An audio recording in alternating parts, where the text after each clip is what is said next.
Hello students, welcome back to my YouTube channel Shri CAD institute. तो हमने class 5th English reader के lesson 8 तक के वीडियोस ऑलरेडी अपलोड कर दिए हैं और आज इस वीडियो में मैं आपको लेसन 9 का पूरा चैप्टर एक्सप्लेन करने वाली हूँ। साथ ही इसकी एक्सरसाइज भी इसी वीडियो में आपको मिल जाएगी। तो बिना देरी के चैनल को जल्दी से सब्सक्राइब कर दीजिए अगर आप नए हैं चैनल पर, और अगर आप मेरे वीडियोस देख रहे हैं तो अपने फ्रेंड्स के साथ भी इन वीडियोस को ज़रूर शेयर कीजिए ताकि उन्हें भी हेल्प मिल सके। तो बिना देरी के करते हैं start. Lesson 9 in the service of the nation. चलिए शुरू करते हैं। लाल बहादुर शास्त्री, कॉमनली कॉल्ड बाबूजी विद इन हिज फैमिली। लाल बहादुर शास्त्री को उनके परिवार में आमतौर पर बाबूजी के नाम से बुलाया जाता था। Was known for simplicity, honesty, determination and patriotism। और लाल बहादुर शास्त्री जी उनके सादगी, ईमानदारी और संकल्प और साथ ही में देशभक्ति के लिए भी जाने जाते थे। Many events of his life show his patriotism। और उनकी जीवन में कई सारी ऐसी घटनाएं हैं जो ये बताती हैं कि उनका देश के प्रति कितना प्रेम था, उनकी देशभक्ति को वो दिखाती हैं। Freedom struggle was at its peak. और आज़ादी की लड़ाई अपने चरम पर थी। जबकि बात है Babuji was in jail. Babuji jail में थे। The news of his daughter's illness worried him. उनकी बेटी की तबीयत खराब होने की जो खबर थी उससे वे बहुत चिंतित थे। The British government decided to release him on parole but he refused. अब जो ब्रिटिश सरकार थी उन्होंने फैसला भी किया कि उन्हें जमानत पर छुड़ा दिया जाए, लेकिन फिर भी उन्होंने ना कह दिया, इनकार कर दिया। His daughter was desperate to see Babuji. उनकी बेटी उनकी जो बेटी थी वो उन्हें देखने के लिए बहुत ज़्यादा बेताब थी। बट बाबूजी was in the service of the nation. लेकिन बाबूजी तो देश की सेवा के लिए लगे थे। His country was dearer to him than his daughter. और उनका देश उनके लिए उनकी बेटी से भी बढ़कर प्यारा था। Babuji was again in jail for participating in the freedom struggle. Babuji फिर से जो फ्रीडम स्ट्रगल था उसमें भाग लेते हुए फिर से जेल में थे। This time his son fell ill. और इस समय उनका बेटा बीमार पड़ गया। The Britishers knew he would never request for him is release from the jail. और जो अंग्रेज थे वे जानते थे कि वे कभी भी जेल से रिहाई के लिए कोई भी रिक्वेस्ट नहीं करने वाले हैं। They release him on parole. उन्होंने उन्हें जमानत पर छोड़ दिया। व्हेन द पैरोल एंडेड, जब जमानत की जो वो टाइम लिमिट थी वो ख़त्म हुई, his son was still very ill. लेकिन फिर भी उनका बेटा बीमार ही था। His body temperature rose to 106 degree. अब उनके जो बेटे का जो टेम्परेचर तापमान, शरीर का तापमान और ज़्यादा 106 डिग्री पर पहुंच गया। The Britishers asked him to choose either leave freedom struggle and look after your son to be jailed। अब ब्रिटिशर्स जो थे यानी अंग्रेज जो थे उन्होंने उन्हें ऑप्शन भी दिया। उन्होंने उन्हें क्या दिया? ऑप्शन दिया कि या तो आप फ्रीडम स्ट्रगल कर लो या अपने बेटे का ख्याल रख लो। Babuji kissed his son's forehead and opted to go to the jail. Babuji ने अपने बेटे के सर को चूमा और ये फैसला किया कि वो जेल में जाएंगे। उन्होंने यही ऑप्शन चुना कि वो जेल जाएंगे। The son wept and insisted on Babuji saying with him. अब जो बेटा था वह रो रहा था और उसने उसके बाबूजी से साथ में रहने की जिद की। बट बाबूजी was in the service of the nation. लेकिन जो बाबूजी थे वो तो स्वतंत्रता संग्राम के लिए अपने जो देश है, देश की सर्विस में लगे हुए थे, देश की सेवा में लगे हुए थे। Tears rolled down Babuji's cheeks again for a long time. और लंबे समय के बाबूजी भी रोते रहे, उनके गालों पर भी आंसू बहते रहे। The fate wasn't so harsh this time. इस बार भाग्य उतना कठोर नहीं था। Babuji son recovered from his illness, और बाबूजी का बेटा उसकी बीमारी से ठीक हो गया। Lal Bahadur Shastri became the prime minister of India in 1964, और 1964 में लाल बहादुर शास्त्री जी भारत के प्रधानमंत्री बने। He gave a benefiting reply to Pakistan's invasion of India in 1965, और 1965 में उन्होंने पाकिस्तान को एक मुंहतोड़ जवाब दिया। His slogan जय जवान जय किसान worked wonders during the war, और लड़ाई के समय, युद्ध के समय उनका जो नारा था, उन्होंने नारा दिया था जय जवान जय किसान, उसने एक जादू की तरह काम किया। Lal Bahadur Shastri died on 11th January 1966 and at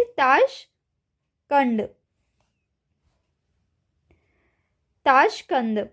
लाल बहादुर शास्त्री जी की मृत्यु 11 जनवरी 1966 में ताशकंद में हुई। He was awarded Bharat Ratna in 1966 after his death, और उनकी मौत के बाद, उनकी मृत्यु के बाद उन्हें 1966 में भारत रत्न से नवाजा गया। अब क्या है thought of the lesson? Self made man are always respected, यानी कि स्वनिर्मित, खुद से बनाया गया पुरुष, उसका हमेशा सम्मान किया जाता है। चलिए अब एक्सरसाइज देख लेते हैं। एक्सरसाइज में क्या है? रीड एंड लर्न, पढ़िए और सीखिए। पहला है सिंप्लिसिटी। सिंप्लिसिटी का मतलब होता है सादगी।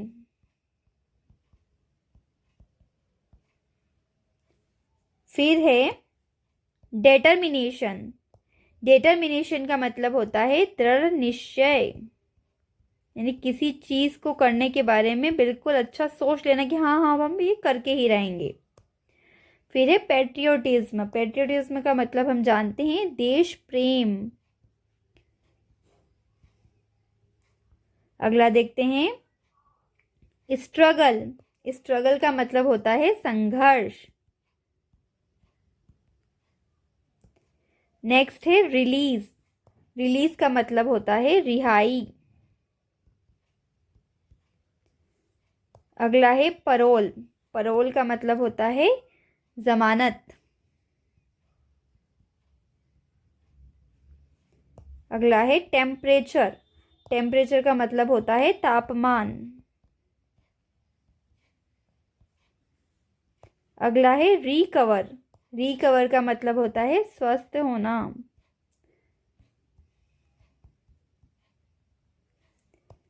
फिर है बेनिफिटिंग। बेनिफिटिंग का मतलब होता है मुंह तोड़।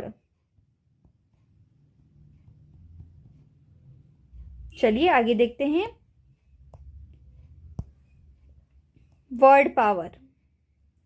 Match the following words with their meanings. अब फॉलोइंग वर्ड्स को हमें उनके मीनिंग से मैच करना है। चलिए पहला है स्ट्रगल। स्ट्रगल को हम मैच करेंगे to try very hard to do something, यानी कुछ करने के लिए बहुत ज्यादा कोशिश करना। अगला है वरीड। वरीड को हम मैच करेंगे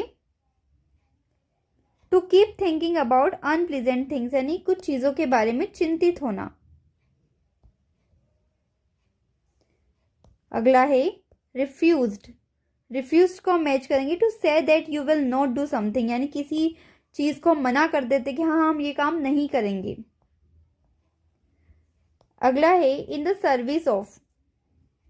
इन द सर्विस ऑफ को हम मैच करेंगे to be completely available for something, यानी कि खुद का पूरी तरीके से अवेलेबल होना।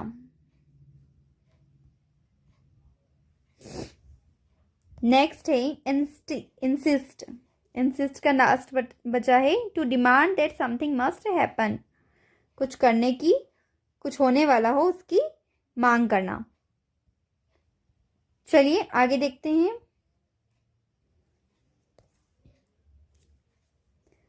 Fill in the blanks with the words given. Words दिए हुए हैं, उससे हमें फिल करने हैं। चलिए पहला है Babuji was put in several times during the freedom struggle. बाबूजी बहुत बार गए, जो स्वतंत्रता आंदोलन था उसके समय कहाँ गए थे वो गए थे जेल, JAIL, जेल। अगला है ही किस्ड हिज सन्स, उन्होंने अपने बेटे के माथे को चूमा, फॉरहेड।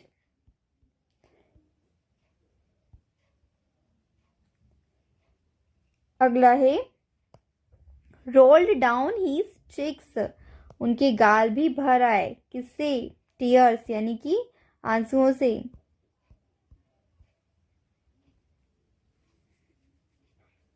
अगला है he became the prime minister of India, prime minister कहाँ के बने थे? इंडिया के। एंड लास्ट बचा है he was Bharat Ratna in 1966, उन्हें भारत रत्न से क्या किया गया था? नवाजा गया था, नहीं उन्हें मिला था, अवार्ड दिया गया था, अवॉर्डेड। चलिए अब हम इसके क्वेश्चन आंसर्स करेंगे। पहला है what were the qualities of Lal Bahadur Shastri. Lal Bahadur Shastri ji की क्या क्या क्वालिटीज थी? तो इनकी बहुत सारी क्वालिटीज हमने पढ़ी। क्या क्या थी कि वो उनकी क्वालिटी थी सिंप्लिसिटी, ऑनेस्टी, डिटर्मिनेशन, पेट्रियोटिज्म, वही हमें लिखनी है। तो पहले हम लिखेंगे, देखिए क्वेश्चन यहाँ पे आप देखिए चैप्टर में स्टार्टिंग की लाइन में लिखा गया है simplicity, honesty, determination and patriotism, ये पहले हम लिखेंगे। आप लगा लीजिए टिक। और इसके बाद हमें लिखना है were the qualities of Lal Bahadur Shastri, और फिर लगा देंगे फुल स्टॉप। चलिए नेक्स्ट क्वेश्चन है what worried Babuji when he was in jail. जब वे बाबूजी जेल में थे तब उन्हें किस बात की चिंता थी? तो उन्हें किस बात की चिंता थी? उनकी बेटी की बीमार होने की खबर से। लिखेंगे द न्यूज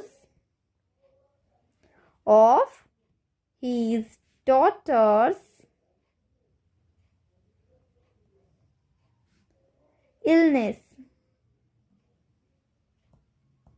उनकी बेटी की बीमारी की खबर से। अगला देखिए what did Babuji opt when given a choice to avail of parole. जब उन्हें जमानत पर छोड़ने के लिए चॉइस दी गई तब उन्होंने क्या चूज किया, क्या ऑप्शन चॉइस किया? लिखेंगे, देखिए लिखना कैसे, आपको पहले लिखेंगे बाबूजी।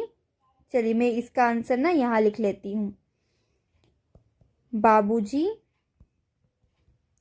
यहाँ से लिखेंगे, फिर choose to be in jail.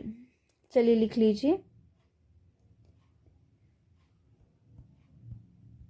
Choose to be in jail when given a choice to avail of parole, या पैरोल भी कई लोग कहते हैं इसे। ठीक है, इतना हमें लिखना है। चलिए अब नेक्स्ट देखते हैं। नेक्स्ट है when did Lal Bahadur Shastri became the prime minister of India. तो इसका बहुत अच्छा आंसर आपने लास्ट में ही पढ़ा। लाल बहादुर शास्त्री जी भारत के प्रधानमंत्री कब बने थे? तो वो 1964 में बने थे। हम यहाँ से लिखेंगे लाल बहादुर शास्त्री बिकम की जगह आ जाएगा बिकेम, ओ की जगह हम ए लिख देंगे, became the prime minister of India, और उसके बाद लिखेंगे इन 1964, और हो गया हमारा आंसर कंप्लीट। चलिए आगे देखते हैं। फिर what slogan did he give to the nation. उन्होंने हमारे इस वतन को कौन सा स्लोगन दिया? तो उनका स्लोगन था जय जवान जय किसान। तो हम लिखेंगे ही गेव द स्लोगन, मैं यहां पर लिख रही हूं इसका, ही गेव द स्लोगन जय जवान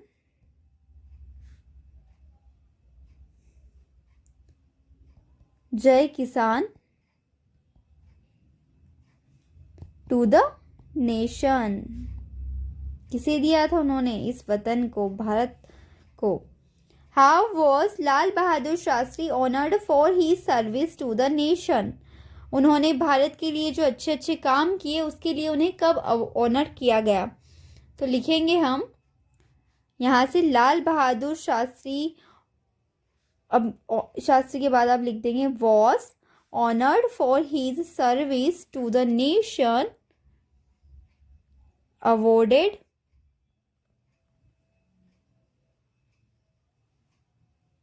यहाँ लिखेंगे आप लाल बहादुर शास्त्री वॉज के बाद आप यहां से लिख लीजिए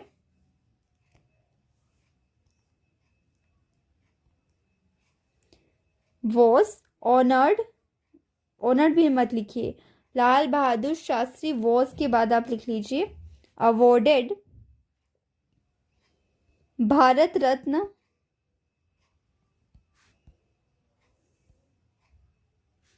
in 1966 after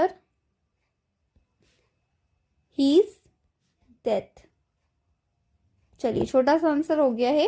Lal Bahadur Shastri was awarded Bharat Ratna in 1966 after his death. अगर आपको इस चैप्टर की पीडीएफ चाहिए तो आप मुझे कमेंट करके बता सकते हैं, मैं आपको पीडीएफ की भी लिंक प्रोवाइड कर दूंगी, जिसमें आपको पूरी एक्सरसाइज एक प्रॉपर फॉर्मेट में आपको मिल जाएगी।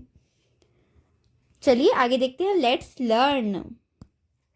चलिए सीखते हैं। Study the following sentences. हमें अब ये जो नीचे दिए गए सेंटेंसेस हैं इन्हें अच्छे से स्टडी करना है। क्या है?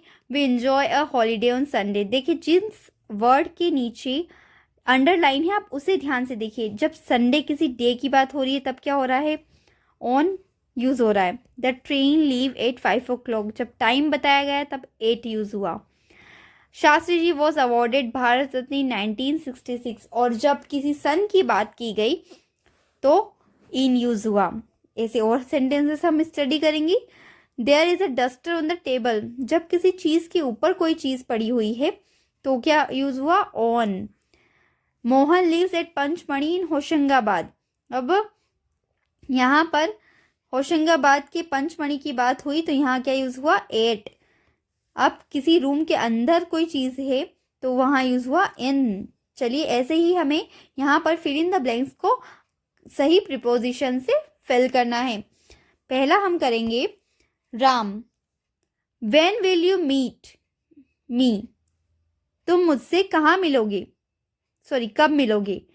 तो क्या लिखा? द मंथ ऑफ रमजान, तो रमजान के महीने में, तो मे के लिए हम क्या लिखेंगे? In the month of Ramzan. Next है Arif. Raju, where is your pen, Raju तुम्हारा पेन कहाँ है? Raju, my pen is my pencil box, मेरे पेंसिल बॉक्स के अंदर है। तो अंदर है के लिए क्या यूज करेंगे? इसके लिए भी हम इन यूज करेंगे। आगे देखिए, टीचर।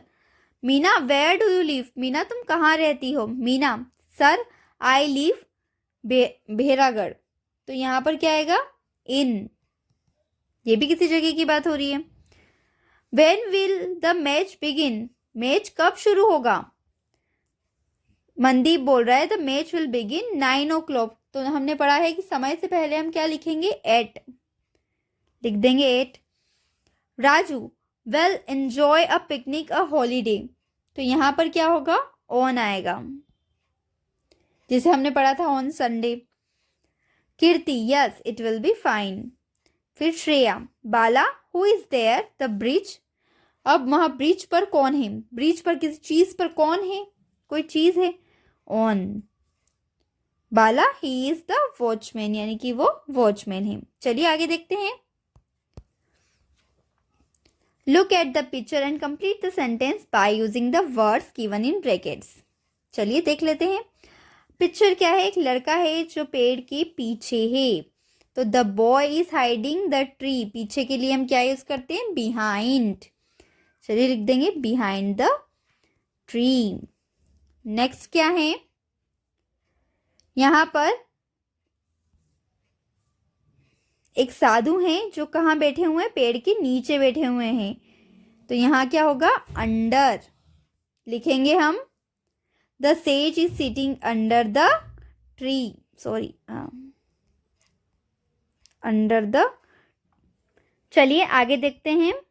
अब यहाँ क्या है, पोस्ट ऑफिस क्या है, स्कूल के पास है। The post office is, the school पास के लिए क्या यूज करेंगे हम, नियर लिख देंगे। The post office is near the school. आगे देखिए, the girl is the chair, girl क्या है, सिट कर रही, किस पर, चेयर पर।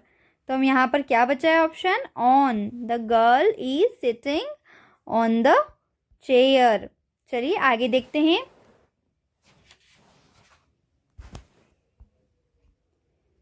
Let's talk, ask your friends where they keep their bags, books, pens and pencils. अपने दोस्तों से पूछिए कि वो अपनी चीज़ें कहाँ रखते हैं। जैसे क्वेश्चन है, वेयर इज़ योर बैग, तुम्हारा बैग कहाँ है, तो आंसर होगा my bag is on the desk, यानी मेरा बैग डेस्क पर है। क्वेश्चन है, वेयर इज़ योर पेन, तुम्हारा पेन कहाँ है, तो आंसर क्या लिखना चाहिए, लिखेंगे my pen is in my pencil box, यानी कि पेन तो पेंसिल बॉक्स में होता है ना। चलिए फिर नेक्स्ट क्वेश्चन क्या है, where is your pencil box, अब तुम्हारा पेंसिल बॉक्स कहाँ है, तो हम आंसर लिखेंगे माई pencil box is in my bag, यानी कि मेरा पेंसिल बॉक्स मेरे बैग में है। चलिए नेक्स्ट देखते हैं। Let's read, read the passage carefully and answer the questions given below it, यानी कि इस पैसेज को हमें केयरफुली रीड करना है और फिर नीचे आंसर दिए हुए हैं वो हमें उनके नीचे क्वेश्चंस दिए हुए हैं, आंसर हमें केयरफुली लिखना है। चलिए देखते हैं। A washerman had a donkey and a dog, यानी कि एक धोबी था जिसके पास एक कुत्ता और एक गधा था। The washerman used to beat the donkey for nothing but never got angry with his dog, यानी कि जो धोबी था वो उस गधे को तो बिना बात के मारता रहता था, लेकिन अपने कुत्ते से कभी भी गुस्सा नहीं होता था। The dog used to sleep at night, और कुत्ता रात को सोता था। The donkey was worried about the safety of his master's house, और जो गधा था वो उसके मालिक के घर की सुरक्षा के लिए बहुत चिंतित था, यानी बहुत परेशान था। So he kept alert at night, तो वो रात को सतर्क रहता था। One night some thieves came to steal clothes, एक रात कुछ चोर कपड़े चुराने के लिए आए। The dog slept but the donkey started braying, braying का मतलब होता है गधे की आवाज़, गधा जिस तरीके से आवाज़ निकलता है। तो कुत्ता तो सो रहा था, लेकिन डोंकी जो था, गधा था, वो बोलना शुरू हो गया, वो बोलने लगा। द थीव्स रेन अवे, और जो चोर थे वो भाग गए। The washerman got up and beat the donkey with a stick, और जब वो धोबी उठा तो उसने उठकर उस गधे को लकड़ी से बहुत मारा।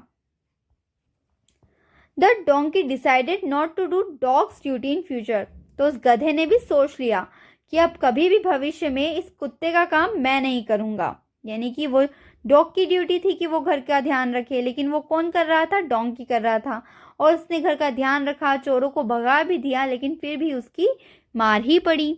चलिए अब हम इसके क्वेश्चन आंसर्स देख लेते हैं। What did the washerman have, washerman के पास क्या था, वॉशरमैन के पास क्या था, उसके पास डोंकी और डॉग था। तो हम लिखेंगे, यहाँ से लिख लीजिए आप, washerman had a donkey and a dog, ये रहा इसका आंसर। चलिए नेक्स्ट क्वेश्चन क्या है, what did the dog do at night, अब कुत्ता रात को क्या करता था, तो यहाँ पर है the dog used to sleep at night, यानी कुत्ता रात को सोता था, ये रहा सेकंड का आंसर। अगला क्या है, why did the donkey start braying one night, अब जो गधा था वो एक रात को चिल्लाना क्यों शुरू कर दिया उसने, क्योंकि वहाँ पर चोर आए थे, तो यहाँ हम लिख सकते हैं one night some thieves came to steal clothes, so the donkey started braying. ये आप लिख लीजिएगा, so the donkey started braying. Next है what did the washerman do when he got up at night. जब वॉशरमैन रात को उठा तो उसने क्या किया।